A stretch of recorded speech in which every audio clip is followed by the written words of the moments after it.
Good evening, good evening, good evening, good evening my phenomenal warriors. मेरा नाम अनुराग गेरा है और मैं आप ही का आज की इस ट्रेनिंग में तहे स्वागत करता हूं।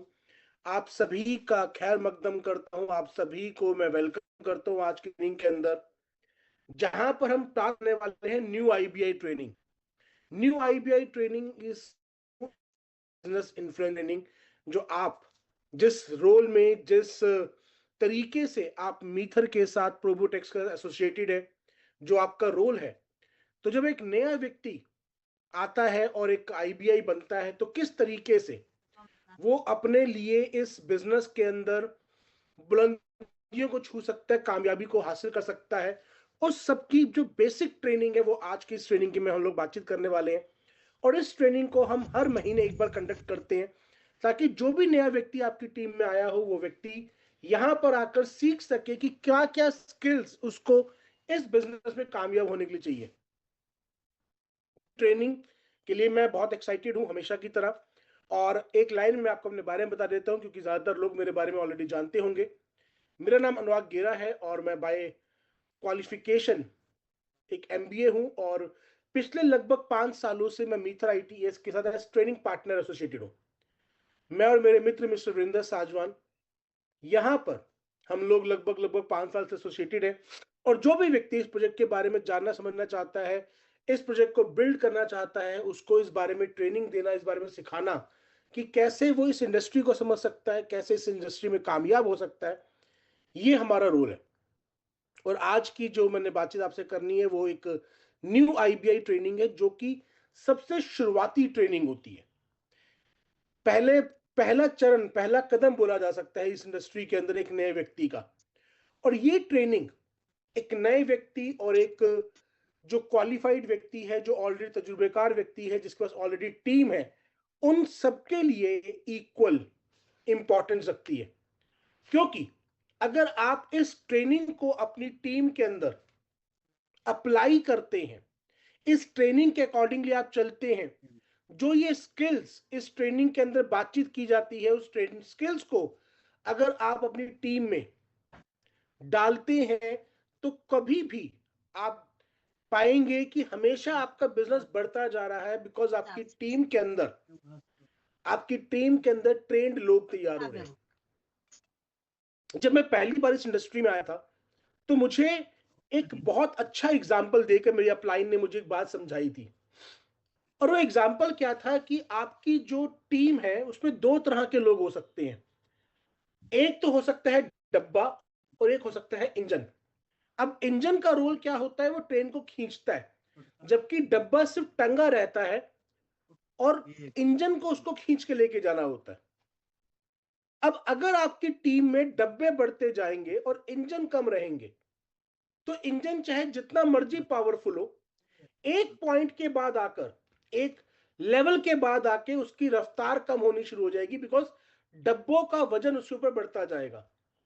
पर अगर आप, जो डब्बे आपके पीछे लगे हुए हैं, धीरे धीरे करके उनमें से एक एक को इंजन में कन्वर्ट करते जाते हैं, तो हर एक व्यक्ति अपना लोड खींच रहा होगा और दूसरे को भी साथ लेके जा रहा होगा, यानी कि वो मोमेंटम बिल्ड कर रहा होगा।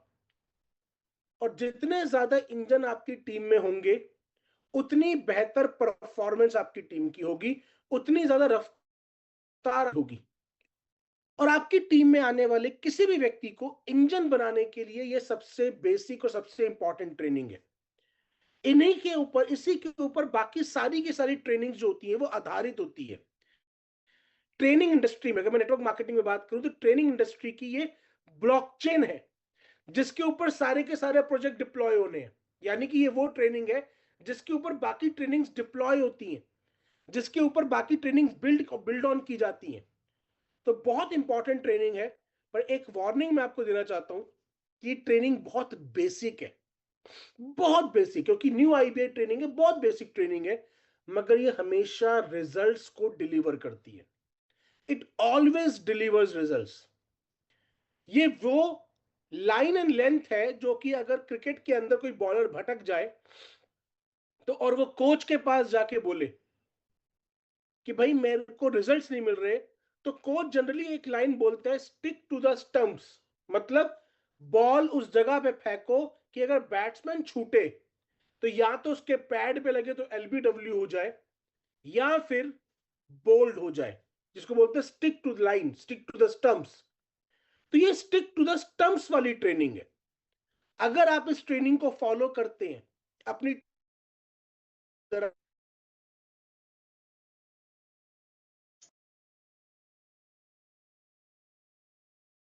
वाले हैं, बहुत लंबी चौड़ी ट्रेनिंग नहीं रहने वाली, पर बहुत इंपॉर्टेंट ट्रेनिंग रहने वाली है। तो कृपया करके अपनी नोटबुक्स उठा लें।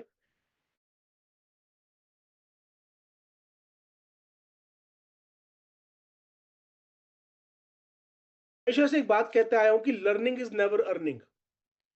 सबसे पहले इस बात को मैंने आपके बताना शुरू करा था, that learning is never earning.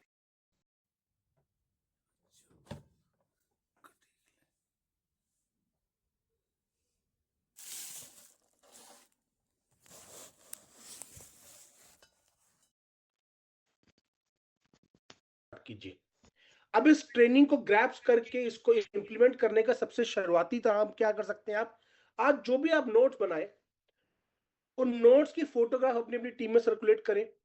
हो सके तो आपने इस ट्रेनिंग से क्या नया सीखा या क्या चीज की रिवीजन हुई, उसकी एक शॉर्ट वीडियो बना के अपनी अपनी टीम के अंदर सर्कुलेट करें, ताकि आपकी टीम को भी पता लगे कि आप इस जगह पर केवल मौजूद नहीं थे, आप इस जगह पे शरीक हुए थे।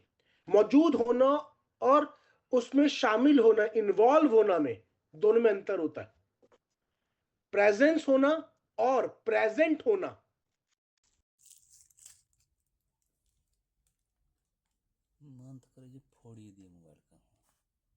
खास इन्वॉल्वमेंट मॉनेटरी टर्म्स में इसमें नहीं होता। किसी प्रोडक्ट या सर्विस को हमने परचेस किया होता है और उसके साथ हमारे इसका एफिलिएट प्रोग्राम एक फ्री गिफ्ट की तरह मिला होता है कि हम चाहें तो प्रमोट करें, नहीं तो नहीं करें। तो हम उस संजीदगी तौर पर, उस सीरियसनेस लेवल के ऊपर इस बिजनेस को प्रमोट नहीं करते। पर ये एक सीरियस बिजनेस, हजारों लाखों लोगों की लाइफ को तब्दील, इस बिजनेस को सीरियस तौर पे लेना स्टार्ट करें और इसके लिए वो काम करना शुरू करें जो उसको करने के लिए जरूरी है। सबसे पहली चीज जो आप इस बिजनेस को सक्सेसफुल करने के लिए कर सकते हैं, डेली बेसिस पर एक टाइम अलग करके रख दें जब आप केवल इस बिजनेस को करेंगे। मान लीजिए आप फुल टाइम जॉब के अंदर है या आप फुल टाइम दुकानदारी कर रहे हैं, फिर भी दिन के 2 घंटे 3 घंटे आप निकाल सकते हैं जिसमें आप डेली केवल इसी बिजनेस के बारे में सोचेंगे, इसी बिजनेस के बारे में बातचीत करेंगे। जब तक आप वो टाइम स्लॉट इसको नहीं देंगे तब तक ये टाइम पास के तौर पर रहेगा। आप इस बिजनेस को 3 तरीके से कर सकते हैं, पार्ट टाइम, फुल टाइम और टाइम पास। पार्ट टाइम आपने दिन में 2-3 घंटे दिए, फुल टाइम आप सुबह से लेकर रात तक 8 घंटे 10 घंटे इसी को दे रहे हैं, और टाइम पास किया किया नहीं किया नहीं किया। तो टाइम पास नहीं चलेगा, पार्ट टाइम या फुल टाइम करने से चलेगा। तो अगर आप इस बिजनेस को सीरियसली लेते हैं तो सबसे पहले तो अपना टाइम अलग कर दीजिए कि ये 2 घंटे 3 घंटे जो है मैं केवल केवल इसी बिजनेस के बारे में सोचूंगा, इसी बिजनेस को बिल्ड करूंगा। और इस बिजनेस को करने के लिए जो एक्टिविटीज रिक्वायर्ड है, जो मैं आज आपसे बात करूंगा, उन 4-5 एक्टिविटीज में जो 6 एक्टिविटीज हैं जो मैं लास्ट में आपके साथ शेयर करूंगा, उन 6 में से कोई ना कोई एक्टिविटी जरूर करूंगा। तो आगे बढ़ते हैं। बेसिक्स ऑफ बिल्डिंग बिजनेस के अंदर हम क्या चीजें सीखेंगे, हम 4 बेसिक स्किल्स को सीखेंगे जो इस बिजनेस में महारत हासिल करने के लिए आपको आनी चाहिए। किसी भी बिजनेस को करने के लिए स्किल्स चाहिए होती हैं। इस बिजनेस को बिल्ड करने के लिए भी 4 स्किल्स चाहिए, वो 4 स्किल्स हम यहाँ पे सीखेंगे। उसके बाद हम 3 कार्डिनल रूल्स सीखेंगे, ऐसे 3 रूल्स जो इस बिजनेस का हार्ट है, हार्ट दिल है। अगर आप उन रूल्स को फॉलो नहीं करते हैं तो आप आने वाले समय में, लंबे समय में, फ्यूचर में डेफिनेटली नुकसान उठाने वाले हैं या आपका बिजनेस नुकसान उठाएगा, एक ही बात है। और 6 वो डेली टास्क जो आपको डेली बेसिस पे करने, जब डेली है तो डेली करने हैं वो 6 डेली टास्क जो आपको करने होते हैं इस बिजनेस को सक्सेसफुली बिल्ड करने के लिए। और यही चीजें आपको आपकी टीम में सिखानी होती हैं कि भाई ये 6 काम है, ये 6 काम तुम्हें रोज करने हैं। कि कब कब करने हैं, रोज करने हैं, कब कब करने हैं, रोज करने, बिकॉज ये डेली टास्क है। तो चलिए एक एक करके इन तीनों एलिमेंट्स को हम समझते हैं, ताकि हम एक सक्सेसफुल बिजनेस को बिल्ड करने की ब्लूप्रिंट को समझ जाए। सबसे पहले 4 बेसिक स्किल्स के अंदर सबसे पहली स्किल आती है, वो आती है नेम लिस्ट। नेम लिस्ट को बिल्ड करना। लोग हमारे इस बिजनेस के ओनली रॉ मटेरियल हैं, उसको बिल्ड करना। देन प्रोस्पेक्टिंग एंड इनविटेशन, एक व्यक्ति को ये समझ पाना कि वो व्यक्ति मेरे इस बिजनेस के लिए आज लायक है या नहीं है, और उसको इस बिजनेस को समझने के लिए इनवाइट करना। तीसरा, उसको इस बिजनेस के बारे में एक्सप्लेन करना। और चौथा, उसको इस बिजनेस में ज्वाइन करने के लिए उसका फॉलो अप लेना या उसके साथ कनेक्शन बिल्ड करके रखना, ताकि जब भी वो रेडी हो इस बिजनेस को बिल्ड करने के लिए, इस बिजनेस को स्टार्ट करने के लिए, वो मेरे साथ ही एसोसिएट हो। ठीक है जी। तो ये 4 बेसिक स्किल्स हैं जिनको हम एक एक करके आज सीखने वाले हैं माय डियर फ्रेंड। तो नेम लिस्ट। अब नेम लिस्ट क्या है? ये सबसे इंपॉर्टेंट और सबसे पहली स्किल है इस बिजनेस को बिल्ड करने के लिए, because people are the only raw material.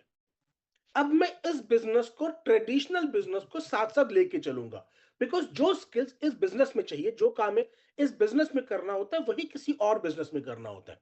कई लोगों को इस बात में बड़ा ऐतराज होता है, ये तो लोगों को जोड़ने वाला काम है। अरे भाई, लोगों को जोड़ने वाला काम है, यही तो सबसे अच्छा काम है।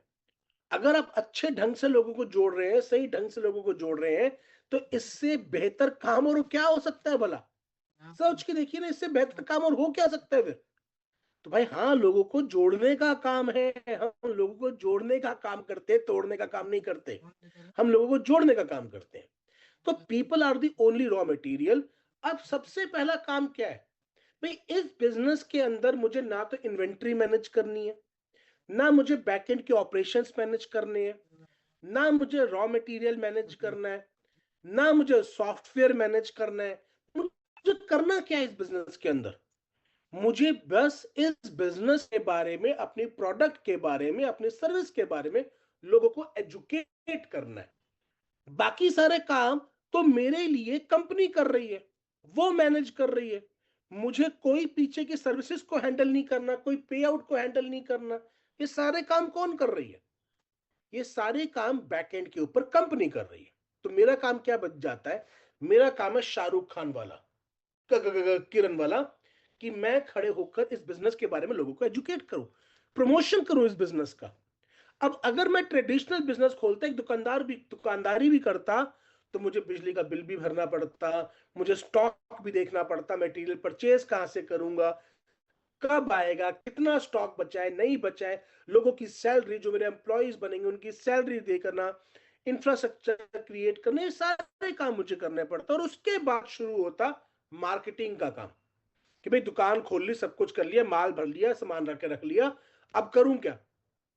अब मैं अपने आजू बाजू लोगों को अवेयर करना स्टार्ट करता कि भाई मैंने एक दुकान खोली है, मेरी दुकान पे आओ और सामान लो, एटलीस्ट चढ़कर देखो तो सही मैंने क्या क्या सामान रखा हुआ है।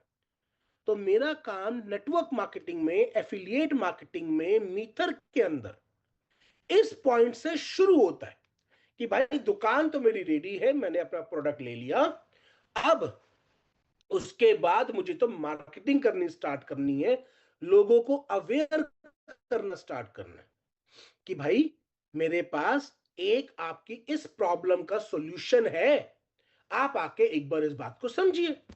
भाई मैं कपड़े की दुकान खोलता तो मैं लोगों को अवेयर करूंगा ना कि मैंने कपड़े की दुकान खोली है, किस तरह की कपड़े की दुकान खोली है भाई? इंडियन वियर की खोली है, वेस्टर्न वियर की खोली है, या किसी लोकल वियर मतलब ट्रेडिशनल वियर की खोली है, क्या खोली है, मैं अवेयर करूंगा। मैं खाने की परचून की दुकान खोलूंगा तो मैं अवेयर करूंगा, मैंने परचून की दुकान खोली है। अगर मैं पिज्जा की दुकान खोलूंगा तो मैं अवेयर करूंगा, मैंने पिज्जा हट खोला या पिज्जा की दुकान खोली है, अवेयरनेस फैलाऊंगा। अब अवेयरनेस दो ही तरह के लोगों में फैलाई जा सकती है, जो मेरे जानकार लोग हैं और जो मेरे नॉन जानकार लोग हैं, मतलब जिनको मैं जानता हूं, जिनको मैं नहीं जानता। दुनिया में दो ही तरह के तो लोग हैं ना, वैसे 3 तरह के होते हैं। पहले वो जिनको मैं जानता हूं, दूसरे वो जिनको मैं नहीं जानता हूं, और तीसरे वो जिनको मैं जानना ही नहीं चाहता। भाड़ में जाओ तुम।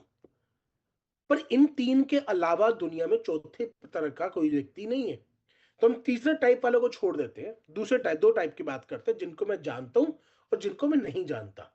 अब मैं चाहे दुकान खोलूं, चाहे मैं कुछ भी करूं, मेरा काम तभी बढ़ेगा जब मैं इन दोनों तरह के लोगों को बीच में ये नॉलेज पहुंचा पाऊंगा, ये अवेयरनेस पहुंचा पाऊंगा कि मैंने इस तरीके की इस चीज की दुकान खोली है। आपको जब भी जरूरत पड़े तो एक बार मेरी दुकान पे आके देखना जरूर।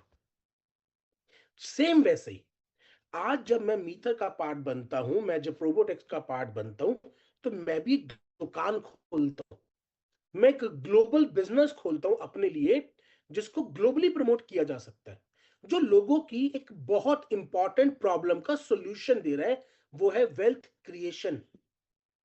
तो मुझे भी तो लोगों को अवेयर करना पड़ेगा ना, कि भाई मैंने एक काम स्टार्ट करा है जिसके जरिए मैं लोगों की एक बहुत बड़ी प्रॉब्लम, कि भाई एक सही तरीके से वेल्थ कैसे क्रिएट किया जाए, इस प्रॉब्लम का निजात करने के लिए मैंने काम स्टार्ट करा है। अब ये बात लोगों को कैसे पता लगेगी जब तक मैं नहीं बताऊंगा, किसी के सपने में तो नहीं आएगा। तो अब वो बताने के लिए मुझे एक नेम लिस्ट बनानी पड़ेगी, किन लोगों की, जिनको मैं जानता हूं और जिनको मैं नहीं जानता। अब जिनको मैं नहीं जानता उनकी लिस्ट तो नहीं बना सकता, पर शुरुआत में जिनको जानता हूं उनकी लिस्ट से शुरुआत कर सकता हूं ना, क्योंकि जब मैं दुकान खोलता हूं तो मैं सबसे पहले दुकान का मुहूर्त करता हूं, उसमें मैं हवन रखता हूं, मैं कोई और प्रोग्राम रखता हूं और अपने जानकार लोगों को बुलाता हूं, 50-100 लोगों को, ये बताने के लिए कि मैंने इस चीज की दुकान खोली है। तो वो जो हवन हम करते हैं ना, उसके लिए एक लिस्ट बनती है, वही नेम लिस्ट आपको आपके इस बिजनेस के लिए भी बनानी होती है। तो आपको किस किस के नाम लिखने हैं, उस हर एक व्यक्ति का नाम लिखना है जिसको आप जानते हैं, जिसकी शक्ल आपको याद है, नाम नहीं याद कोई बात नहीं, शक्ल आपको याद है, उसका नाम लिख लो। अब कैसे लिख लो नाम? डायरी आप लो, बहुत सिंपल काम है। देखो डायरी अपने लिए ऐसे ली, और शुरुआत किससे करना, आपको कम से कम 200 नाम लिखने हैं, ठीक है? शुरुआत कौन सा नंबर से करोगे? उल्टा लिखो, 200, 199, 198, ताकि ब्रेन को पता हो कि कम से कम 200 नाम तो मुझे लिखने हैं। अब लिखना स्टार्ट करो। वीरेंद्र साजवान, उसके बाद उस पर लिखो, नाम लिखने के बाद कौन सी एरिया में रहते हैं, दिल्ली, कैसे व्यक्ति हैं, मैरिड हैं, उसके बाद एक्सपेक्टेड इनकम कितनी होगी इनकी, एक्स वाई जेड, इनकम नहीं बताऊंगा मैं सर की, ठीक है ना, एक्स वाई जेड। अब ये, और उसके बाद आपको उसके ऊपर लिखना है HW या फिर C, हॉट, वार्म या कोल्ड, कि इनके साथ मेरे ताल्लुकात कैसे हैं, हॉट है, वार्म है या कोल्ड है। अब हॉट कौन से होते हैं? जिनसे मैं रेगुलर बेसिस पे बात करता रहता हूं, जिनको अगर मैं फोन करूंगा तो उनको ताज्जुब नहीं होगा कि अचानक से कैसे फोन आ गया इसका। मैं इनके साथ टच में रहता हूं, कभी मुलाकात हो गई, कभी फोन पे बात हो गई, तो ये हो जाएंगे मेरे H, हॉट कॉन्टैक्ट। अब देखो मैंने लिस्ट का फॉर्मेट यहां पे दे नहीं रखा, पर आपको बता रहा हूं, ठीक है ना? Just give me a moment.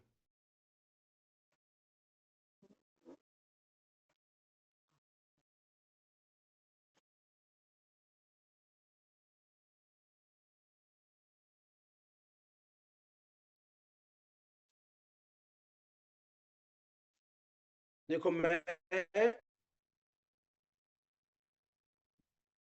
दे नहीं रखा, पर आपको बता रहा हूं, नेम आएगा, नेम के बाद उनकी लोकेशन आएगी, लोकेशन के बाद उनका मैरिटल स्टेटस आएगा कि मैरिड है कि अनमैरिड है, उसके बाद उनका इनकम आएगा, और उसके बाद उनके साथ मेरा कनेक्शन आएगा, और लास्ट में उनका फोन नंबर आएगा। अब आप बोलोगे कि भाई इसको पेपर पे बनाने की क्या जरूरत है? बहुत बड़ी जरूरत है। जब भी आप पेपर पेन के ऊपर कोई भी काम करते हैं, तो वो आपके सीरियसनेस लेवल को शोकेस करता है। इवन आपका ब्रेन इस बात को मानता है कि आप इस काम को पेपर पेन पे कर रहे हो तो आप सीरियस हो इस चीज के लिए। आप इस काम को जेन्युइनली करना चाहते हो, तभी आप इतना एफर्ट कर रहे हो कि आप पेपर पेन उठा के उस काम को करने पे लगे हुए हो। तो आपको नेम लिस्ट बनानी है कम से कम 200 लोगों की, 200 लोगों की। और यूज क्या कर सकते हो आप उस काम को करने के लिए? आप यूज कर सकते हो फ्रेंड्स फॉर्मूला को। फ्रेंड्स फॉर्मूला क्या है? एक तरह का मेमोरी जोगर है। मेमोरी जॉगर होता है कि आपको नाम याद कराने के लिए एक तरीका है जिसके जरिए आप नाम रिकॉल कर सकते हो। आजकल तो बड़ा सिंपल है, फोन लिस्ट होती है, आपकी सोशल मीडिया के ऊपर दोस्त जुड़े हुए हैं, मगर फिर भी ये फ्रेंड्स फॉर्मूला आपको नाम याद करने में हेल्प कर सकता है, आपको नाम्स को रिकॉल करने में हेल्प कर सकता है, ताकि आप अपनी लिस्ट को कंप्लीट कर पाए। तो फ्रेंड्स फॉर्मूला में क्या आता है? सबसे पहले आते हैं फैमिली एंड फ्रेंड्स, जो मेरे क्लोज हैं, नजदीकी लोग। कितने लोग होते हैं जनरली ऐसे? 20-25 लोग होंगे जो आपके बड़े क्लोज में रहेंगे, जिनसे आपकी डेली बेसिस पे बातचीत हो रही है। अब आप मैं उन लोगों की बात करूं जो नेटवर्क मार्केटिंग में पहली बार आ रहे हैं, या एक ब्रेक के बाद आ रहे हैं, या वो बार बार भी आते रहते तब भी कोई बात नहीं। पर यस, 20-25 लोग आपके पास ऐसे होंगे जो आपके हॉट कॉन्टेक्ट लिस्ट में होंगे, 30 लोग तक ऐसे होंगे। सबसे पहले उनका लिखना है। अब मैं फिर आपको इस पॉइंट पे बता दूं, मैं आपको सिर्फ नाम लिखने की बात कर रहा हूं, उनको भी इनवाइट करने की बात नहीं कर रहा। देखो, जो व्यक्ति आपकी नेम लिस्ट में है वो आपकी प्रोस्पेक्ट लिस्ट में ट्रांसफर हो ऐसा जरूरी नहीं है। मैं नेम लिस्ट को क्या बोलता हूं? सस्पेक्ट लिस्ट बोलता हूं। मैं इसे प्रोस्पेक्ट लिस्ट नहीं बोलता, मैं इसे बोलता हूं सस्पेक्ट लिस्ट। सस्पेक्ट लिस्ट क्या होती है? मान लीजिए कोई वारदात होगी, कोई क्राइम हो गया। अब पुलिस वाले सबसे पहले एक लिस्ट बनाते हैं कि ये वारदात कौन कौन कर सकता है, तो वो बनती है सस्पेक्ट लिस्ट। फिर उसमें से वो ढूंढते हैं कि भाई ये वारदात करके सबसे ज्यादा फायदा किसको होगा। मान लो किसी का मर्डर हुआ, तो इस मर्डर से किसको फायदा हो सकता है? तो वो जो वाय निकलता है कि यार इनके पास पीछे एक वजह है मर्डर करने की, इसके नाम पे हो जाएगी प्रॉपर्टी, इसका इससे अफेयर चल रहा था, इसके मरते ही इनके लाइन क्लियर हो गई। तो वो जो वाय वाली लिस्ट बनती है उसको कहते हैं प्रोस्पेक्ट लिस्ट। सस्पेक्ट लिस्ट अलग होती है, सस्पेक्ट लिस्ट में सबको डाल दो।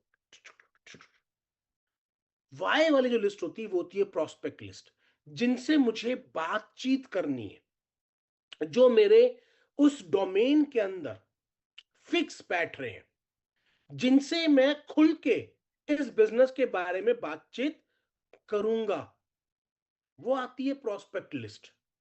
तो सबसे पहले सस्पेक्ट लिस्ट बनाने, उसमें सब डाल दो। फैमिली एंड फ्रेंड्स को डाल दिया, चाचा, मामा, भाई, ताऊ, ताया।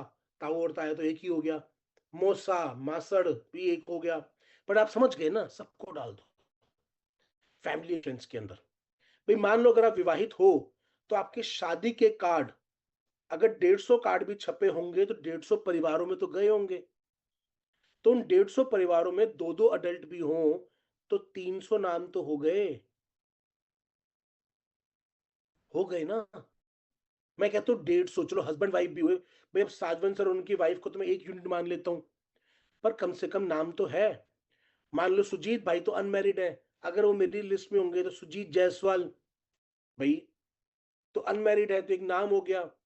एकलव्य जी, अब एकलव्य जी और सौरभ जी तो एक ही यूनिट है, तो मैं एक ही यूनिट काउंट करूंगा, क्योंकि दोनों क्या कहते हैं भाई राम लक्ष्मण का जोड़ ही है, तो इकट्ठे ही होंगे, तो एक ही यूनिट काउंट कर लूंगा। पर इस तरीके से अगर आप विवाहित हैं तो भाई 150 कार्ड तो छपे होंगे। और अगर आप विवाहित नहीं है बाई चांस, तो आपके माता पिता तो विवाहित ही होंगे, तो उनकी शादी के कार्ड तो छपे होंगे, और वो भी 150 कार्ड तो छपे ही होंगे ना भाई, तो उनको लिखो ना। अब होता क्या है, हम लिखने में भी डरते हैं कि हमारे को अपने बिजनेस के बारे में विश्वास ही नहीं है। हमें लगता है यार मैं ना पड़े पता नहीं क्या ही कर रहा हूं। अरे भाई, अभी मैं किसी को बुलाने के लिए नहीं कह रहा, पर लिस्ट लिखने का कॉन्फिडेंस रखो, तो उनसे शुरुआत करो। वो 150-200 नाम तो तुम्हारे वैसे ही हो जाएंगे। अब अगली जो लिस्ट है रिलेटिव एंड रेफरेंसेस, वो उसी में आ जाएंगे। अब रेफरेंसेस बड़ा इंपॉर्टेंट है। आपने किसी से बातचीत करी, वो कहता है ना इट्स नॉट फॉर मी, तो उससे पूछ लो भाई तेरे सर्कल में कोई ऐसा व्यक्ति हो सकता है क्या जो अपनी लाइफ में इस समय पे तरक्की देख रहा हो, तो उसका नंबर ले दे दे, ठीक है ना।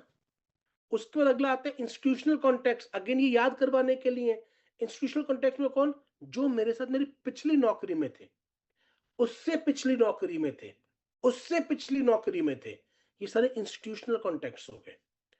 उसके बाद आते हैं एजुकेशनल कॉन्टेक्ट, जो मेरे साथ स्कूल में पढ़ते थे, कॉलेज में पढ़ते थे, पोस्ट ग्रेजुएशन में पढ़ते थे, जरा नाम याद कर दो। फोन नंबर नहीं मिल रहा अभी, कोई बात नहीं, नाम याद आ रहा है, नाम लिख लो।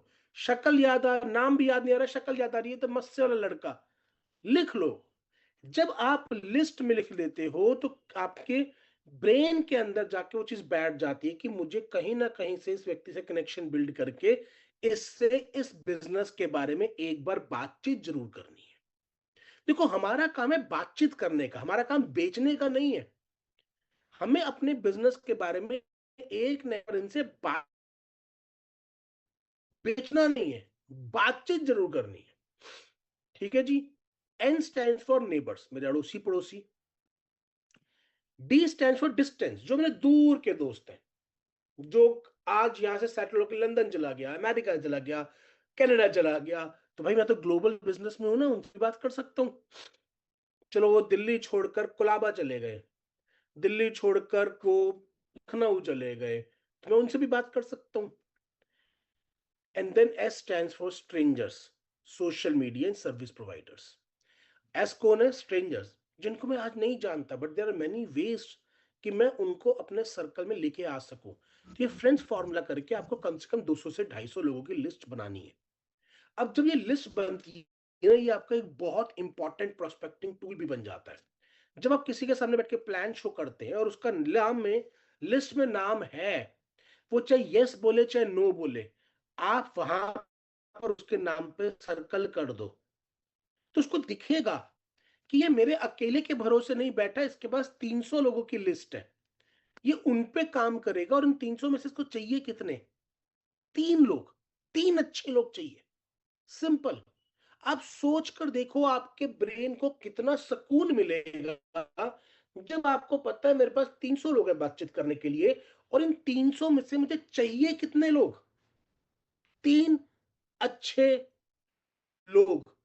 भाई सारे अच्छे होंगे पर मुझे 3 चाहिए ना, जो मेरे साथ मेरी ए बी और सी ऑर्गेनाइजेशन में आके यही 300 लोगों की लिस्ट बना के इन्हीं 300 से एक बार बात करके अपने A1 A2 A3 B1 B2 B3 C1 C2 C3 इनको लाने को तैयार हो, बस। इससे बड़ा काम और है क्या इसके अंदर पूरे काम में, सिर्फ यही 3 तो चाहिए, ऐसे सिंपल। अब कोई हंसता हुआ जा रहा है, ये जिंदगी में कभी नहीं बड़ा बनेगा। अभी ना किसी ने बड़ी स्माइल भेजी, मुझे ये पक्का विश्वास है दुनिया में किसी का कुछ हो जाए, इस आदमी का कुछ नहीं होएगा, क्योंकि आदमी नहीं लग रहा मेरे को, तो कि इसको काम की बात में हंसी आ रही है, तो एक दिन दुनिया इस पे हंसेगी, इसका कुछ नहीं होने वाला। फिर हंसा देखो। तो आगे चलते मेरे भाई, मैं कह रहा आज पहली बार ना ऐसे लगा के बैठा हूं अपना साथ में मोबाइल, बड़ा मजा आ रहा है। मतलब जो जो ऐसे जोकर है ना उन्हें पता लग रहे हैं कौन कौन है, तो कभी तो मुलाकात होगी इनसे भी। आगे चलते हैं। अब 3 तरह के प्रोस्पेक्ट्स आएंगे जो मैंने आपको बताया, 3 types of prospects, hot, warm और कोल्ड।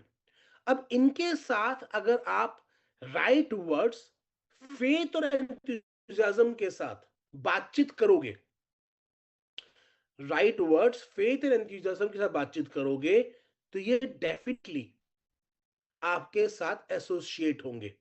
अब 3 टाइप के प्रोस्पेक्ट्स कैसे, हॉट, वार्म और कोल्ड, जो मैंने आपको बताया। हॉट वो होते हैं जिनसे मैं रेगुलर टच में हूं, रेगुलरली मेरी इनसे बातचीत हो रही है, मेरे ताल्लुकात बने हुए हैं, ताकि जब मैं इन्हें फोन करके बातचीत करूं तो इनको हैरानी नहीं हो कि भाई अचानक से कैसे हो गया। तो मैं इनसे तो डायरेक्टली बात कर सकता हूं क्योंकि मैं इनके साथ रेगुलर टच में हूं। वार्म होते हैं जिनसे मैं रेगुलरली टच में नहीं हूं, बट यस हाँ, 3-4 महीने में 6 महीने में बातचीत हो ही जाती है, तो उनको मुझे वार्म से कोल्ड में लाने का थोड़ा सा वेट करना चाहिए। और कोल्ड वो है जिनसे मैंने बहुत समय से कोई बातचीत नहीं करी, तो पहले 2-3 बार मुझे एकदम से डायरेक्टली उनको कॉल करके अपनी अपॉर्चुनिटी पिच करनी चाहिए। पहले 2-3 बार मुझे उन्हें कोल्ड से वार्म में लेके आना चाहिए, उनसे साथ एक ताल्लुकात बिल्ड करने ज़रूरी है, तब उनको मैं बिज़नेस कर सकता हूँ। वार्म अप बिल्कुल वैसे ही है, कोल्ड से वार्म में लेके आना है कि जब मैं सुबह उठ के वर्कआउट करने जाता हूँ, क्या आप कोई भी वर्कआउट करने जाता है, तो हाथ-वाथ अकड़े होते हैं, तो हम पहले से छोटा-सा वार्म अप करते हैं जिम जाने के बाद, ताकि मसल्स को वजन उठाने की आदत हो जाए। ठीक वैसे ही कोल्ड रिलेशनशिप को भी वार्म में लेके आना ज़रूरी है। डायरेक्टली उनके मुँह के ऊपर अपॉर्चुनिटी मत पिच कर दो, पहले उनसे दोबारा से वार्म रिलेशनशिप बिल्ड करो। 2-2 बार, 3 बार से बातचीत करने में आओ, पूछो घर में क्या हाल-चाल चल रहा है, उनके बारे में जानो समझो, उसके बाद अपने प्रॉस्पेक्ट को अपने बिज़नेस के बारे में बातचीत करो। अगेन मैं बार-बार एक शब्द बोल रहा हूँ, आपको बातचीत करनी है, बेचना नहीं है, बातचीत करनी है। हम अवेयरनेस क्रिएट करने के बिज़नेस में हैं, अवेयरनेस क्रिएट करके जो राइट प्रॉस्पेक्ट होगा वो हमारे सामने अपने आप आ जाएगा। भई आप टीवी पे एडवर्टाइज़मेंट देखते हैं, पेप्सी वाला टीवी पे ऐड दिखा रहे हो, सबको बता रहा है मैं पेप्सी बेच रहा हूँ। कोई उनमें पेप्सी पीने वाला है, कोई पेप्सी नहीं पीने वाला। पर वो बता सबको रहा है कि मैं हूँ। कोका कोला वाला भी बता रहा है, चाय वाला भी बता रहा है, दूध वाला भी बता रहा है। हम अपनी-अपनी अवेयरनेस क्रिएट कर रहे हैं। तो हम केवल अवेयरनेस क्रिएट करनी है और राइट टाइम पर वो व्यक्ति हमारे साथ एसोसिएट हो जाएगा और उस राइट टाइम का हमें वेट करना है। सिंपल। अब key to success is building trust before you pitch. जो मैंने आपको कहा, कोल्ड को वार्म में लेके आना है, वार्म को हॉट में लेके आना है। बिफोर पिचिंग एक ट्रस्ट बिल्ड करना बहुत ज्यादा जरूरी है कि ये एक सही व्यक्ति है, सही काम कर रहा होगा। तो building trust before you pitch is the most important thing. अब वो कैसे होगा? अपने इंटरेक्शन को रिन्यू करके। भाई पहले आपके 30 40 50 लोग हैं, उनके साथ बातचीत करो फर्स्ट मंथ में, और फर्स्ट मंथ में जो आपके वार्म वाले हैं उनको हॉट में कन्वर्ट करने की तैयारी करो, कोल्ड वालों को वार्म में कन्वर्ट करने की तैयारी करो। तो सीक्वेंस चलेगा। आपके 50 कॉन्टेक्ट हॉट है, इन 50 से फर्स्ट मंथ में रीडिंग करनी है भाई। बाकी जो मेरे अगले लोग हैं उनको कोल्ड से वार्म में, वार्म से कोल्ड में हॉट में लेके आना है, ताकि सेकंड मंथ में मैं उनसे बातचीत कर सकूं। और जो कोल्ड वाले हैं, मेरे पास अभी 2 महीने हैं उनको कोल्ड से वार्म में लेके आने में, तो 2 महीने का टाइम लगा के मैं उन्हें कोल्ड से वार्म में ले आऊंगा, ताकि 2 महीने बाद मैं उनसे आज अपने इस बिजनेस की बातचीत कर सकूं। और उसके साथ साथ मैं अपनी उसमें नंबर्स ऐड ऑन करते चला जाऊंगा। इसको हम बोलते हैं भाई, 3 रूल्स बोले जाते हैं नेटवर्क मार्केटिंग में। जब हम लोग नेटवर्क मार्केटिंग में थे तो मैं अपनी टीम में एक रूल समझाया करता, 3 rules. Rule number 1, start with the list of at least 200 people, at least 200 people, ज्यादा हो better. Rule number 1। Rule number 2, add at least 3 names per week और at least 1 name per day। मतलब 3 से लेके 7 नाम। भाई अब आप रोज बाजार में जा रहे हो, कोई तो नया आदमी मिलता ही होगा ना आपको। अब एक्टिवली अपनी लिस्ट में नाम ऐड करने पे फोकस करते रहो। अरे ये आदमी, इसका तो नाम मेरी लिस्ट में है ही नहीं, चलो ऐड कर लो। अभी बात नहीं करनी पर लिस्ट में नाम ऐड हो गया। तो भाई डेली बेसिस पर अगर आप अपनी लिस्ट को केवल 1 या 2 नाम से अपग्रेड कर रहे हो, तो 30 दिनों में आपके पास 50 नए नाम अपग्रेड हो चुके हैं। अब आप निकल ही इसलिए रहे हो कि चलो भाई नए नाम ऐड करेंगे। और रूल नंबर 3 सबसे इंपॉर्टेंट होता था, वो होता था show at least 5 plans per week. भैया अगर तुम ये बिजनेस बिल्ड कर रहे हो, पार्ट टाइम ही बिल्ड कर रहे हो, और तुम हफ्ते में 5 लोगों के आमने सामने बैठकर इस बिजनेस प्लान को डिस्कस नहीं कर रहे, तो फिर क्या ही बिल्ड कर रहे हो? अगर 5 लोगों के आमने सामने बैठकर या 5 लोगों को जूम पे लाकर आपने हफ्ते में डिस्कशन नहीं किया, तो फिर आप क्या ही बिल्ड कर रहे हो? तो भैया 5 लोग मतलब 20 प्लान्स आपने एक हफ्ते में करे, सॉरी 1 महीने में करे, 20 प्लान्स आपने हर महीने करे, और ये काम अगर आपने 6 महीने तक किया तो आपने लगभग 120-150 लोगों के सामने बैठकर प्लान दिया होगा। अगर आपने 150 लोगों के आमने-सामने बैठ के प्लान दिया है ना भाई, तो 20% कन्वर्जन भी होती है तो 30 लोग आपकी फ्रंट लाइन में होंगे। 10% भी होती कन्वर्जन तो 15 लोग आपकी फ्रंट लाइन में होंगे। अभी जो 15 लोग आपकी फ्रंट लाइन में आ गए हैं, इनकी लिस्ट बनवाओ और इनके साथ इनके प्लान्स पे जाओ। अब आपका रोल मेंटरशिप वाले रोल में चला जाएगा। पहले आप एज एन एक्टर थे, फिर आप मेंटोर में आ जाओगे। आप सोचकर देखो ना, आपने 1 महीना प्लान दिया और 20 में से 5 लोग आपके साथ ज्वाइन कर गए, ओनली 5। मैं कहता हूं चलो 3 लोग ज्वाइन कर गए 20 में से।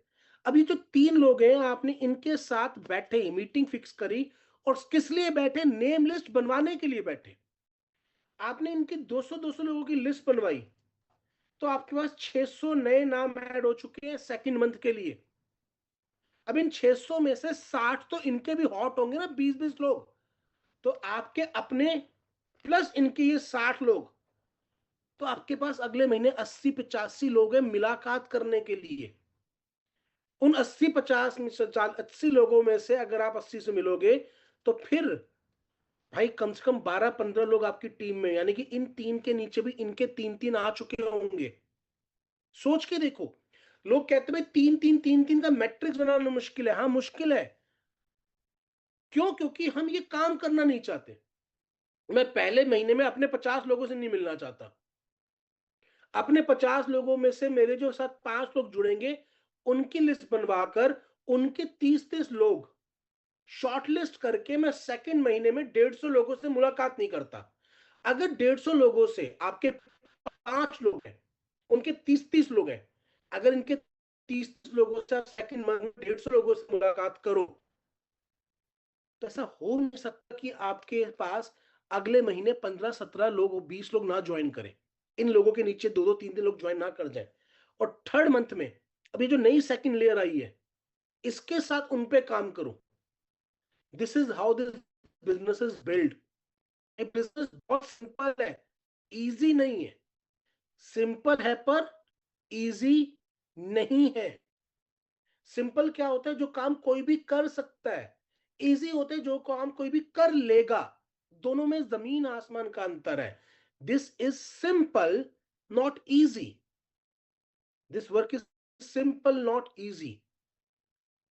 Staying fit is simple. रोज उठो, 1 घंटा वर्कआउट कर लो, सिंपल।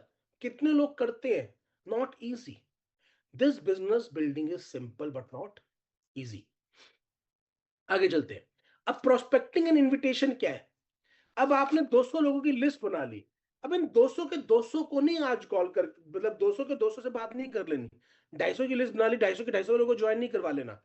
अब सेकंड शाम शुरू होता है, विच इज प्रोस्पेक्टिंग। प्रोस्पेक्टिंग ये है कि जो नाम मैंने लिखा है, क्या वो आज की डेट में इस बिजनेस को समझने के लिए ओपन है? अब देखिए, किसी की जिंदगी में बहुत कुछ चल रहा हो सकता है।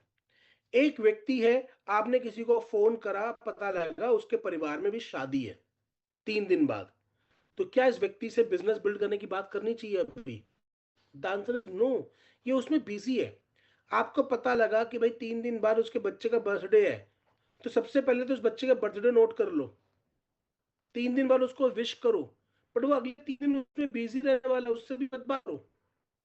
किसी के घर में कोई हादसा हुआ है तो दुख व्यक्त करो, पर अभी बात मत करो, क्योंकि मेरे भाई वो अभी उसके अंदर है।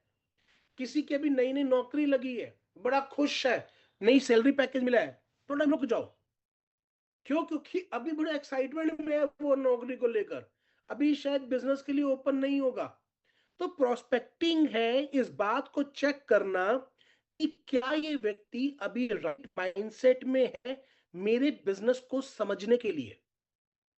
और अगर राइट माइंडसेट में है तो उससे अब बिजनेस के लिए बातचीत करना। क्या बातचीत करना? कि भाई देख, मैंने एक काम स्टार्ट करा है जिसके अंदर मैं एक सर्विस लोगों तक पहुंचा रहा हूं, जिसके जरिए वो ज्यादा ढंग से अपने वेल्थ को मैनेज कर सकते हैं। तू ऐसी किसी सर्विस के बारे में जानना और समझना चाहेगा? मैंने क्या काम स्टार्ट करा है? मैंने अभी एक कंपनी हुआ हूं जो अपनी लोगों को उनका वेल्थ मैनेज करना सिखाते हैं, जिसके साथ एसोसिएट होकर अपने वेल्थ को ज्यादा बेहतर ढंग से मैनेज कर पाते हैं, ज्यादा बेहतर ढंग से ग्रो कर पाते हैं। तो क्या तू ऐसे किसी भी सर्विस में जाना और समझना चाहेगा? तो दो ही आंसर आ सकते हैं, तो यस या नो। इसके अलावा तो कोई तीसरा आंसर नहीं आएगा। तीसरा वो ये बोल सकता है, अच्छा क्या है बता।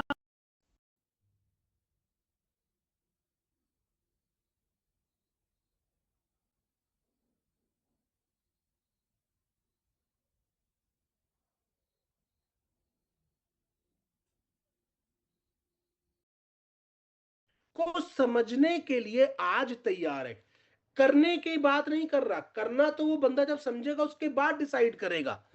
मैं सिर्फ ये कह रहा हूं, क्या वो समझने को तैयार है? अब हम दूसरा फेज पे आ जाते हैं। मैंने दुकान खोली है कपड़ों की, मैंने पर्चे बांटे। अब जो भी व्यक्ति मेरी दुकान के अंदर आ रहा है वो खरीदने नहीं आ रहा। कुछ लोग तो सिर्फ टहलने आए हैं कि चलो देखो भाई नई दुकान खोली है, कलेक्शन देख के आते हैं। कुछ लोग शाम को सैर करते करते मेरी दुकान पर चढ़ जाएंगे, उनका खरीदने का कोई मकसद नहीं है, बट वो देखने आए हैं कि चलो देख के तो आए नई दुकान खुली है। क्योंकि अब मुझे आज उनको भी दुकान में घुसने देना है, ताकि जब वो खरीदने के मूड में हो तो उन्हें पता हो मेरे पास क्या सामान है। मैंने पर्चे तो बांटने, अब मैंने पर्चे बांटने स्टार्ट करने, और जो व्यक्ति मेरी दुकान में आके घूम के जाना चाहता है उसे घुमाना है, सिंपल। जो पर्चा बंटने के बाद भी नहीं आ रहा उसको पकड़ पकड़ के जबरदस्ती खींच खांच के नहीं लेके आना। भाई तूने पर्चे बांट दिए, अब कोई व्यक्ति पढ़ने के बाद भी नहीं आ रहा, तो उसे खींच के घसीट के थोड़ा लेके आओगे कि चल तुझे चलना ही पड़ेगा अंदर, कैसे नहीं आएगा। नहीं करते ना भाई ऐसा। तो बिजनेस माइंड है। हमने 250 लोगों को नाम भेजे दिए, 250 लोगों को पर्चे बांटेंगे अब। और क्या समझेंगे? एक ऐसा व्यक्ति जो मेरे बिजनेस को सुनने और समझने के लिए तैयार है। Looking for people who are open to understand. Invitation is the gateway skill. अब जब मैंने देख लिया यार ये व्यक्ति बिल्कुल राइट माइंडसेट में है, अब मुझे उसे इनवाइट करना है। और इनविटेशन एक गेटवे स्किल है। बिकॉज अगर आप किसी को इनवाइट नहीं कर पा रहे तो आप प्लान नहीं दिखा पाओगे। अगर आप मीटिंग फिक्स नहीं कर पा रहे तो प्लान नहीं दिखा पाओगे, प्लान नहीं दिखा पाओगे तो काम नहीं होगा। तो इनविटेशन एक गेटवे स्किल है। अब आप कहां पे कर सकते हो इनवाइट? उसको जूम मीटिंग के लिए इनवाइट कर सकते हो, उसको आप किसी फेस टू फेस मीटिंग के लिए इनवाइट कर सकते हो, मतलब आपका कोई सेमिनार हो रहा है उस पर इनवाइट कर सकते हो। आप उसे वन टू वन मीटिंग के लिए इनवाइट कर सकते हो, या उससे घर पे मिलने के लिए आप टाइम मांग सकते हो। ये चार ही तो जगह है ना। या तो जूम पे इनवाइट करोगे, या किसी सेमिनार में इनवाइट करोगे, या किसी कॉफी शॉप में कहीं भी इनवाइट करोगे मिलने के लिए, या उसके घर पे जाने के लिए वक्त मांगोगे। इन चार के अलावा पांचवी कोई लोकेशन है नहीं। अब उसके अकॉर्डिंगली आपको बात करनी है। अगर आपको जूम पे इनवाइट करना है तो उसके अकॉर्डिंगली बात करनी है, सेमिनार पे इनवाइट करना है तो उसके अकॉर्डिंगली बात करनी है, वन टू वन मीटिंग के लिए इनवाइट करना है उसके अकॉर्डिंगली बात करनी है, उसके घर पे जाने का टाइम मांगना है उसके लिए। अब इनविटेशन भी दो तरह के होते हैं। हम जब नेक्स्ट वीक में इनविटेशन के तरीके समझेंगे तो हम उसको समझेंगे, बट अभी के लिए शॉर्ट में समझ लीजिए दो तरह के इनविटेशन होते हैं। एक होता है फॉर्मल इनविटेशन, एक होता है इनफॉर्मल इनविटेशन। फॉर्मल इनविटेशन उनको दिया जाता है जिनके साथ मेरे ताल्लुका दोस्ताना नहीं है। इनफॉर्मल उनको दिया जाता है जो मेरे जिगरी यार दोस्त हैं। फॉर एग्जाम्पल साजवन सर हैं, बड़े अच्छे मित्र हैं मेरे। उनसे क्या बात करूंगा मैं?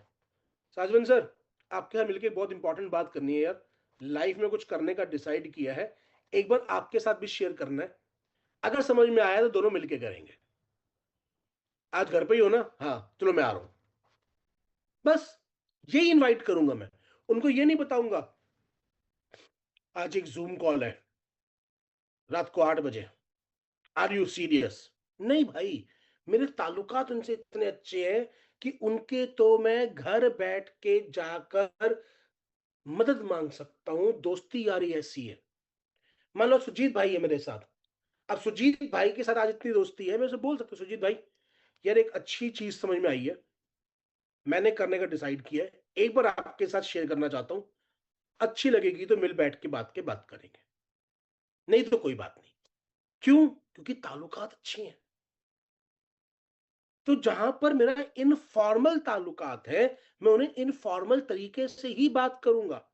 दिक्कत क्या आती है इस बिजनेस में आकर, कि हम इस बिजनेस में आते ही ये भूल जाते हैं कि हम लोगों से बात कर रहे हैं, जो मेरे दोस्त यार हैं। हमें अजीब से सुर पैर के पंख निकल आते हैं, हम बड़े आर्टिफिशियल तरीके से लोगों से बात करना स्टार्ट कर देते हैं। आपको आप ही रहना है। हाँ, मैं अपने किसी ऐसे व्यक्ति से बात करूंगा जिससे मेरे फॉर्मल ताल्लुकात थे, तो मैं उसे फॉर्मल तरीके से बात करूंगा।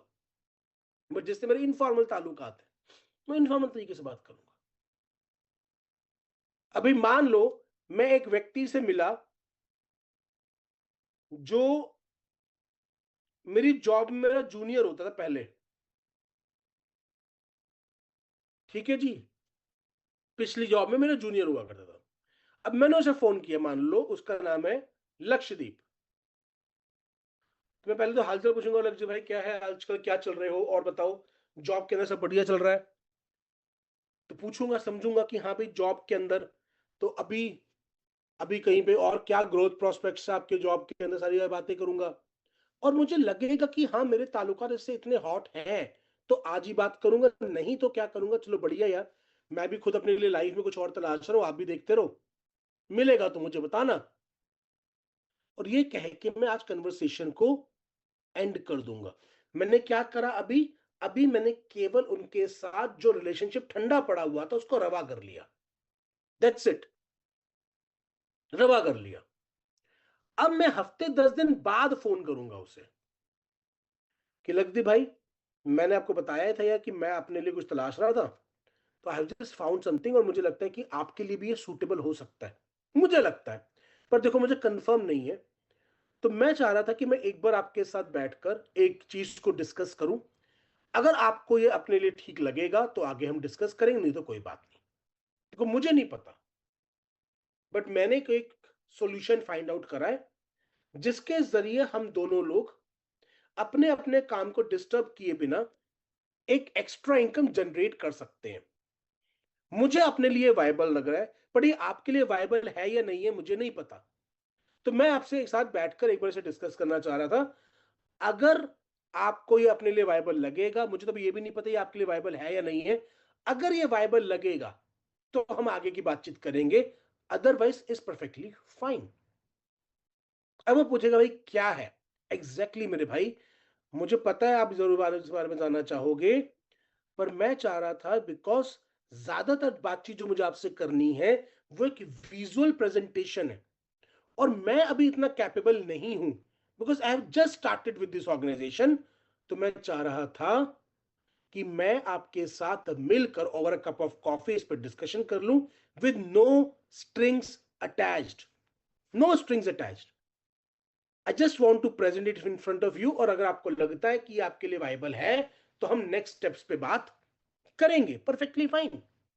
अब मैं क्यों कह रहा हूं नो स्ट्रिंग्स अटैच्ड, ताकि उसको ये ना लगे कि मैं इसके सर पे चढ़ जाऊंगा। अब वो आगे पूछ सकता है क्या ये नेटवर्क मार्केटिंग है वगैरह वगैरह, ऐसे ऑब्जेक्शंस जो आते हैं उनके प्रॉपर आंसर्स होते हैं, जो हम जब इनविटेशन सीखेंगे तो उसके ऊपर प्रॉपर बात करेंगे। अभी मैं आपको केवल एक बेसिक स्ट्रक्चर बता रहा हूं इनविटेशन का, कि आप दो तरीके से करते हैं, फॉर्मल और इनफॉर्मल तरीके से। तो मास्टरिंग द इनविटेशन, क्या रूल्स हैं? Always be excited. अब एक्साइटेड का मतलब जय हिंद, जय भारत, जय मीथर, जय फलाना ढिमकाना करना नहीं होता। आपको अंदर से यह विश्वास होना चाहिए जो काम आप कर रहे हैं वो सही है, वो सही काम है। किस? Keep it short and simple, बहुत लंबा चौड़ा इलेबोरेटेड नहीं, कंपनी का नाम ये है, ऐसे होता है, वैसे होता है, सिंपल एक लाइन। आपने आगे पीछे की बातचीत करके सिंपल एक लाइन पूछी, आई हैव स्टार्टेड समथिंग जो मुझे लगता है आपकी भी इस प्रॉब्लम का सॉल्यूशन दे सकता है, तो if you are open we can meet and discuss it once. Simple. If you are even open, अगर आप समझना भी चाहते हो तो हम एक बार मिलके बैठ के बातचीत कर सकते हैं। या फिर अगर आप समझना चाहते हो तो हमारी एक जूम, पहले मैंने पूछा इफ यू आर ओपन तो वी कैन डिस्कस इट, वो बोलेगा यस, तो भाई इसी चीज के लिए we are conducting a Zoom session tomorrow और टुडे, जो भी आप at 8 PM, will you be available, क्या आप अवेलेबल होगे उस समय पर? यस, तो okay I will share the link with you. जैसे ही आपको लिंक मिलता है जस्ट मेक श्योर आप मुझे ओके का एक बार रिवर्ट कर देना। एक बार आप जूम सेशन के ऊपर आकर एक बेसिक अंडरस्टैंडिंग ले लो, उसके बाद हम कॉल के ऊपर फर्दर स्टेप्स को डिस्कस कर लेंगे। सिंपल, कोई बहुत हमारे को रॉकेट साइंस नहीं है। हमें ये पूछना है कि आर यू ओपन। एक बात समझो मेरे दोस्त, आप किसी को भी जबरदस्ती करके बिजनेस नहीं दिखा सकते, आप उसको अपने से दूर कर लोगे। बट अगर आप एक प्रोफेशनल बिजनेसमैन की तरह डील कर रहे हो कि भाई मैं पर्चे बांटने के काम में हूं, मैं पर्चे बांटने के काम में हूं, जिसको समझ में आएगा, जो राइट व्यक्ति होगा वो पर्चा पढ़ेगा, मैं पर्चे बांटने के काम में हूं, दैट्स इट। जैसे मैं बर्थडे पार्टी पर इनवाइट करता हूं तो मैं फोर्स नहीं करता, मैं एक बार ये बोल देता हूं कि आप जरूर आना, मगर मैं जबरदस्ती खींच खांच के नहीं लेके आता हूं, मैं इनवाइट करता हूं। तो इनविटेशन का मतलब होता है to invite someone, convince someone नहीं। आप जब कन्विंसिंग में उतर जाते हो तब एक आदमी आपसे कटना स्टार्ट होता है, उसको लगता है पता नहीं इसका क्या फायदा है इतना। कोई आपसे पूछ ले क्या ये नेटवर्क मार्केटिंग है, क्या ये एफिलिएट मार्केटिंग है, तो हम झूठ बोलते हैं नहीं नहीं नहीं ऐसा तो बिल्कुल नहीं है। अब उसकी ऑब्जेक्शन को हैंडल करने का तरीका होता है। फॉर एग्जाम्पल कोई पूछे क्या ये नेटवर्क मार्केटिंग है, तो उससे पूछो नेटवर्क मार्केटिंग बोले तो आप उन इलीगल स्कीम्स की बात कर रहे हो जो आती हैं और लोगों को बेवकूफ बना के निकल जाती हैं? बोलेगा हाँ यार हाँ, ऐसा कुछ नहीं है। मैं आपके साथ एक वायबल बिजनेस मॉडल की बात कर रहा हूं। अगर आप सीरियस हो तो we can sit down and understand once, otherwise is perfectly fine. आपका पोस्चर इस तरीके का होना चाहिए उसको लगे कि यार इसको कोई फर्क नहीं पड़ रहा मेरे होने ना होने से। जब हम अपनी गरज दिखाते हैं ना तो वो हम पे गरजता है। भाई जब तुम अपनी गरज दिखाओगे तो तुम पे गरजेगा, तुम पे चढ़ेगा, सर पे चढ़ के नाचेगा तुम्हारे। बट अगर आप अपना सोचो, थिंक लाइक बिल गेट्स, आप बिल गेट्स हो और माइक्रोसॉफ्ट के बारे में किसी को बताना चाहते हो, तो क्या आप उसकी तरले करोगे आजा भाई आजा प्लीज समझ ले प्लीज समझ ले प्लीज समझ ले, तरले करोगे नहीं ना। आप डिस्कस करोगे, आप एक ऑफर दोगे, उसको आएगा समझ में तो वो आएगा, नहीं तो नहीं आएगा, तो भाड़ में जाए। मेरे को तो अपने 300 में से कितने लोग चाहिए? 3। और उसके बाद भी लिस्ट खाली नहीं होगी, लिस्ट तुम बना ही लेंगे। और तो just invite, do not explain. ये कुछ वर्ड्स हैं जो आप यूज लाइक कर सकते हैं, ये यूज नहीं करने होते। अपॉर्चुनिटी के लिए मैंने कुछ एग्जांपल दे रखा है। I got lucky, I found a mentor who is training me to get advantage of a trillion dollar industry, mentors only selected people, but I few slots left. I got lucky, ये product और service कि भाई I got lucky that I got the marketing rights for multi million dollar tech company working globally that help people in growing their wealth. अभी अंग्रेजी में लिखा हुआ है बट हिंदी में आपको मैं समझा सका हूँ। बेसिकली आपको सीधे सीधे बातचीत करनी है कि देख मेरे भाई, I have started working with a company जो लोगों को उनका वेल्थ ग्रो करने में हेल्प करती है। देख मुझे नहीं पता ये तेरे लिए है या नहीं है, मगर क्या तू एक ऐसी चीज को समझना भी चाहेगा जो आपको एक अच्छा बेनिफिट या एक अच्छा पोटेंशियल ऑफर करती है विदाउट अनड्यू रिस्क? क्या तुम ऐसे किसी चीज को समझना भी चाहोगे? If the answer is yes, let's get. If the answer is no, perfectly fine. अगर आंसर नो है तो उसके पीछे फोर्स मत करो, उसको उठाओ और अपने 300 लोगों की लिस्ट में सबसे नीचे लिख दो। इससे 2 महीने 3 महीने बाद दोबारा बात करेंगे, ठीक है ना? दोबारा पर्चा बांटेंगे, तब तक क्या पता ये मेंटली तैयार हो चुका हो। I got lucky that I recently came across an amazing survey, एक बड़ी बेहतरीन सर्विस के बारे में मुझे पता लगा यार, जो लोगों की ट्रिलियन डॉलर इंडस्ट्री की एडवांटेज लेने में हेल्प करती है। क्या तू किसी ऐसी सर्विस के बारे में जानना भी चाहेगा जो तुझे तेरा वेल्थ ग्रो करने में हेल्प कर सके? भाई इंश्योरेंस है क्या? अरे नहीं नहीं नहीं यार, ऐसा कुछ नहीं जैसा तू समझ रहा है। बट जस्ट टेल मी, क्या तू अपने किसी भी अपने लाइफ के अंदर किसी भी एक ऐसे नए रास्ते को समझना भी चाहता है जो तेरे वेल्थ को ग्रो करने में तेरी हेल्प कर सके? यस। तो ठीक है मेरे भाई, एक बार मिलके बात करते हैं, या फिर हमारी एक जूम मीटिंग हो रही है उसी मेथड को एक्सप्लेन करने के लिए। एक एजुकेशनल प्रोग्राम हो रहा है हमारा उसी मेथड को वैसे भी आजकल बड़े टाइप के कोर्सेज चलते रहते हैं फेसबुक इंस्टाग्राम पे, तो बंदे को लगेगा किसी तरीके का कोई प्रोग्राम ही होगा वैसा। तो एक एजुकेशनल प्रोग्राम हो रहा है हमारा उसी चीज को समझाने के लिए। तो what I will suggest you, एक बार आप उसको समझ लो, उसके बाद अगर आपको लगेगा कि ये आपके लिए है तो हम नेक्स्ट स्टेप के ऊपर बातचीत करेंगे, otherwise perfectly fine. Otherwise perfectly fine. बस इतना करना है। I got lucky. I came across an amazing service that helps you to grow your wealth on auto mode. Will you be open to understand more about it? मुझे एक ऐसे service के बारे में पता लगा है जो आपके वेल्थ को ऑटो मोड के ऊपर एक्सपैंड करती है, ग्रो करने में हेल्प करती है। क्या आप ऐसी किसी सर्विस के बारे में जानना समझना चाहोगे? तो सिंपल आपको इनवाइट करना है मेरे भाई। इनविटेशन गेटवे स्किल है, मगर आप उसको बनावटी तौर पे मत करो, दिल से बात करो, गरज मत दिखाओ। उसके बाद अगली सर्विस आती है show the plan. Always remember it is show the plan, not sell the plan. Plan बेचना नहीं है, प्लान दिखाना है। कैसे दिखाना है? उसको समझते हुए कि जो बातचीत आपने करी है कि कैसे मीथर एक ऐसा प्रोजेक्ट है जिसके साथ एसोसिएट होकर वो अपनी वेल्थ को ग्रो कर सकता है, कैसे वो अपनी कम्युनिटी को बिल्ड कर सकता है। अब अगर आप उसे मीथर का पूरा इकोसिस्टम एक्सप्लेन करोगे अच्छे से, आप उसे web 3, web 1, web 2, web 3 explain करोगे, मीटर के इकोसिस्टम को एक्सप्लेन करोगे, तो उसको अपॉर्चुनिटी समझ में आ जाएगी। अगर आप उसे राइट एग्जांपल्स दोगे जैसे जूम पे दिए जाते हैं कि भाई मार्क जुकरबर्ग क्या कर रहा है, टाटा क्या कर रहा है, तो कितनी बड़ी अपॉर्चुनिटी है इस फील्ड के अंदर। अगर आप उसको इस तरीके से एक्सप्लेन करोगे तो उसको डेफिनेटली समझ में आएगा। It's show the plan, not sell the plan. Using a tool is always better, like a presentation file या फिर Zoom meeting, because it duplicable है और हम डुप्लीकेशन के बिजनेस में हैं। एक बात याद रखना, आप अकेले रोज 50 प्लान नहीं दिखा सकते, बट अगर आपकी टीम में 50 प्रेजेंटर हो तो वो रोज के 2-2 प्लान भी दिखाएं या एक प्लान भी दिखाएं, तो भी आपकी टीम में 100 प्लान होंगे।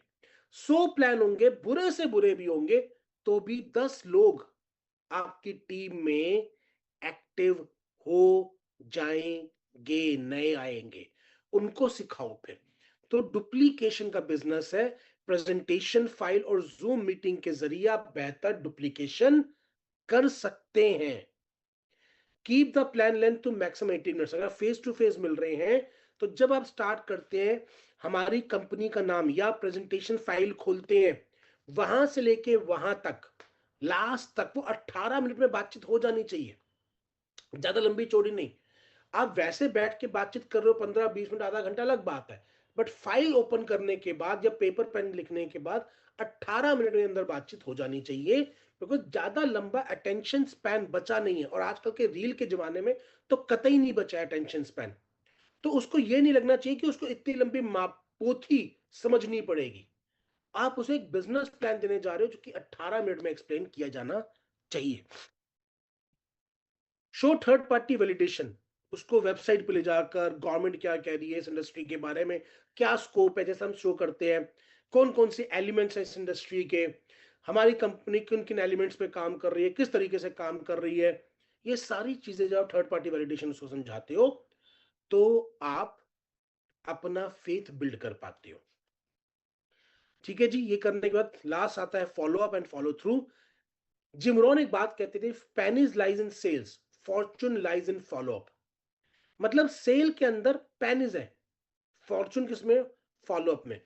अब ये फॉलोअप आपके साथ कोई व्यक्ति ज्वाइन नहीं करे तो भी करना होता है, और ज्वाइन कर ले तो भी करना होता है। ज्वाइन कर गया है तो उसको एक आईडी से एक लीडर में कन्वर्ट करने के लिए आपको प्लान देना होता है, आपको उसको वो विजन देना पड़ता है, वो सपना देना पड़ता है, उसको बैठ के उसका गोल सेट करना पड़ता है। एक आईडी से एक लीडर तक की जर्नी को लिए आपको उसका फॉलोअप बार बार करना पड़ेगा। कब होना चाहिए फॉलोअप? जब आप किसी से नए प्लान देके आए तो 24 से 48 घंटे के अंदर हो जाना चाहिए। क्लोजिंग या फिर क्लोजिंग, या तो क्लोजिंग हो जाएगी या आप उसके साथ नजदीकियां बढ़ाओ और क्लोज इन करके आओ, ताकि उसके साथ नजदीकियां बढ़े, ताकि जब भी वो आप कोई बिजनेस करने का सोचे तो आपके बारे में ख्याल उसको जरूर आए। सीक परमिशन, आगे की कोई भी नई इंफॉर्मेशन शेयर करने के लिए उससे परमिशन ले लो। बिना परमिशन के उसके व्हाट्सएप के ऊपर मत पेलते रहो चीजें, बड़ा ऑकवर्ड लगता है। वैसे आजकल इतने मैसेज आते थे, ग्रुप्स होते हैं, आदमी परेशान हो जाता है, तो मत करो वो काम। Always reach out with new information. जब किसी व्यक्ति को आप फॉलो अप कर रहे हो तो उसको कोई न्यू इंफॉर्मेशन दो। न्यू इंफॉर्मेशन क्या हो सकती है? आपकी इंडस्ट्री में कुछ नया हुआ हो, आपकी कंपनी में कुछ नया हुआ हो, आपकी टीम में कुछ नया हुआ हो, आपकी क्रॉस लाइन में कुछ नया हुआ हो। फॉर एग्जाम्पल, मान लो नागेंद्र जी की टीम के अंदर किसी व्यक्ति ने कार खरीदी और आपको उसका मैसेज आया, तो उस मैसेज को सर्कुलेट करना एक न्यू इंफॉर्मेशन है। और हो सके तो उसकी स्टोरी बताकर कि he is mister X Y Z, started with this project 3 months back, उस समय पे क्या कर रहे थे, क्या सोच के स्टार्ट किया, और आज 3 months की जर्नी के अंदर ही has achieved his first dream car. First क्यों? क्योंकि अभी तो और बहुत सारे आने बाकी है ना। He has achieved his first dream car, his next target is, ये expected to achieve by this date. अब जब आप उसकी स्टोरी बना के लिखते हो तो सामने वाले को भी क्यूरियोसिटी होती है। क्योंकि मान लीजिए आपकी टीम में कोई लॉयर आया और आपने वो बताया कि ये लॉयर थे, इन्होंने अपनी प्रैक्टिस के साथ साथ करना स्टार्ट किया, तो एक लॉयर को ये लगा कि जब दूसरा लॉयर कर सकता है तो मैं भी कर सकता हूं। एक डॉक्टर आया और एक डॉक्टर ने अपने प्रोफेशन के साथ साथ करना स्टार्ट किया, तो एक दूसरे डॉक्टर को लग सकता है कि यार एक डॉक्टर ने कर लिया तो मैं भी कर सकता हूं। एक इंजीनियर आया, एक टीचर आई, एक हाउसवाइफ आई, तो हम लोग रिलेट करते हैं ना उन्हीं से। तो जब भी आप स्टोरी को इस तरीके से शेयर करोगे तो ज्यादा इंपैक्टफुल वो स्टोरी बन जाती है। 3 कार्डिनल रूल्स क्या है इस बिजनेस के? Never never ever mess with someone spouse. Money होगी किसी के पैसे, किसी की स्पाउस और किसी की ईगो के साथ पंगेबाजी मत लो। टीम में केवल पॉजिटिव बातचीत बताओ, क्रॉस लाइन में केवल पॉजिटिव बताओ। कुछ भी चैलेंज है अपलाइन से बात करो, और कोई भी नया काम करने से पहले एक बार अपनी अपलाइन से कंसल्ट जरूर जरूर जरूर से कर लो। 6 डेली एक्टिविटी जो आपको रोज करनी है और आपकी टीम भी करवानी है। टॉक टू न्यू पीपल, नए लोगों से बात करना। कितने लोगों से? At least talk to 5 new people, या 5 लोगों से तो नए लोगों से बात करो। अगर पार्ट टाइम कर रहे हो तो फुल टाइम कर रहे हो, कम से कम 10 से 15 नए लोगों से बातचीत कर लो। बातचीत तो करनी है। Talk to people who attended, जिन लोगों ने अटेंड करा है। अब अगर आप face to face meeting fix करने की बात कर रहे हो, आज 10 लोगों से बात करोगे तो नेक्स्ट डे 3 अपॉइंटमेंट फिक्स हो जाएंगी। अब नेक्स्ट दिन 3 अपॉइंटमेंट को करो प्लस 10 नए लोगों से बात करो, ताकि उससे अगले दिन की 3 अपॉइंटमेंट फिक्स हो जाए। फिर उससे अगले दिन 10 नए लोगों से बात करो, उन 3 को अपॉइंटमेंट करो, ताकि अगले दिन की अपॉइंटमेंट फिक्स हो जाए। तो ऐसे करते करते आप अपने कैलेंडर को फिक्स कर सकते हो। अब पहले दिन में से जिनमें से 7 के साथ अपॉइंटमेंट फिक्स नहीं हुई है, वो 15 दिन बाद, 20 दिन बाद, महीने बाद फिर सर्कल में आ जाएंगे। और इन द मेन टाइम दो तीन नए नाम रोज ऐड करते जाओ। बस इतना ही तो काम करना है मेरे दोस्त। Talk to people who have attended, talk to people who joined, जो लोग आपकी टीम में ज्वाइन कर गए हैं। डेली अपना देखो आपकी टीम में कौन ज्वाइन हुआ है, कौन नहीं ज्वाइन हुआ, उनसे बात करो। Talk to your active and growing upline, अपनी अपलाइन से भी डेली बात करनी चाहिए, एटलीस्ट जो एक्टिव हो, कम से कम 2 लेवल ऊपर। आप हैं लेट्स से एग्जीक्यूटिव, तो जो सीनियर एग्जीक्यूटिव मैनेजर, मैनेजर के लेवल पे, कम से कम उससे बातचीत करो डेली बेसिस पर, क्योंकि वो मैनेजर तक जाने का रास्ता आपको बताएगा। Talk to your A players, आपकी टीम बिल्ड होने स्टार्ट हुई है, तो जो आपके ए बी सी सीरियस है आपकी तरीके से, आपकी तरह, उनसे बात करो रोज। और अपने आप से बात करो और अपने आप को याद दिलाओ why you started this business. क्यों करें? आपका नेक्स्ट गोल क्या है, नेक्स्ट टारगेट क्या है, नेक्स्ट इनकम क्या आपको अचीव करनी है, ये सारी बातें आपको रोज अपने आप से करनी, और हो सके तो आप अपने गोल्स को रोज लिखना स्टार्ट करो। I want to achieve slot number 11 by इस डेट। आई एम, अब उसके लिए क्या आपको चाहिए, कितनी टीम साइज होनी चाहिए, कितना बिजनेस बिल्ड होना चाहिए, वो सारा का सारा आपका एक वन पेजर प्लान आपके सामने बना हुआ होना चाहिए। तो चलिए माय डियर फ्रेंड, आज की यही सारी बातें मुझे आपसे करनी थी।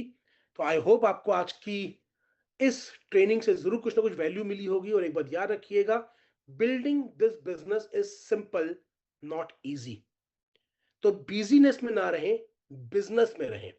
Build this business effectively. अगर आप इफेक्टिवली केवल 2 से 3 घंटे भी डेली इस बिजनेस को देंगे, तो you will be able to build a huge business, huge business. तो थैंक यू वेरी मच। आज की बातचीत को हम मुकम्मल करते हैं। आपने इतने ध्यान से आज की सुनी को सुना, उसके लिए बहुत बहुत धन्यवाद। बाय, टेक केयर, शुभ रात्रि।